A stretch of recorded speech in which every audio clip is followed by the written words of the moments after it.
what this is showing is that you can take a seemingly mundane pattern, dun da da da, whatever. I can't sing the Meshuggah one, but you know, dun da dun, whatever. You can take a seemingly mundane pattern, and if you vary it enough, and if you develop it enough, you can have a really cool piece of music. And that's all it takes, is starting with that little fragment. You don't need a million different ideas. You need one idea done a million different ways. So here's a few different rhythmic variations I made.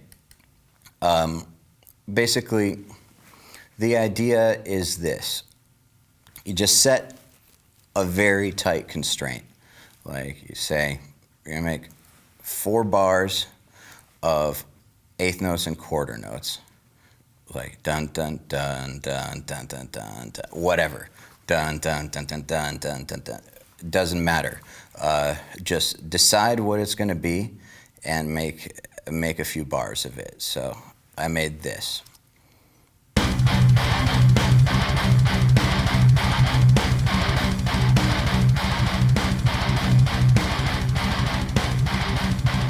That's it.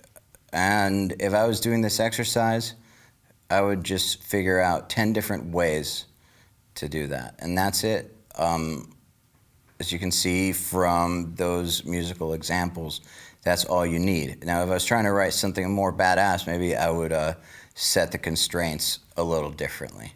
Like, we're gonna go 16th notes or something. But still, doing this exercise, I would stick only to the constraints that I set. So 16ths and 8ths, let's see.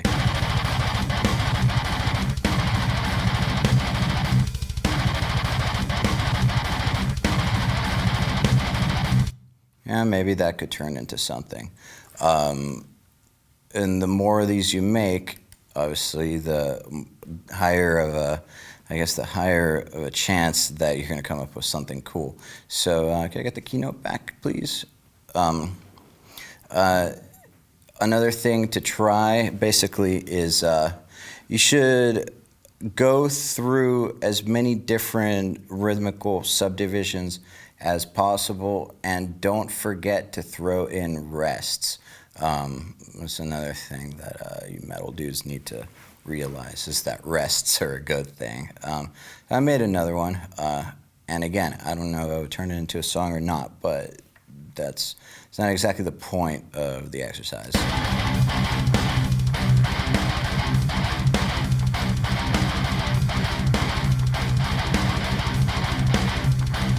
All right, so whatever, not redefining the wheel there, but basically I've got three somewhat different rhythmic motifs that are all just based on some constraints that I came up with, which I could then use to get started with something. And to come up with that, you don't need to be feeling inspired or awesome or anything like that. You can just say, I'm going to come up with something with eighth notes and quarters, and then play eighth notes and quarters until you have something that sounds somewhat decent, or like you can take it to the next level.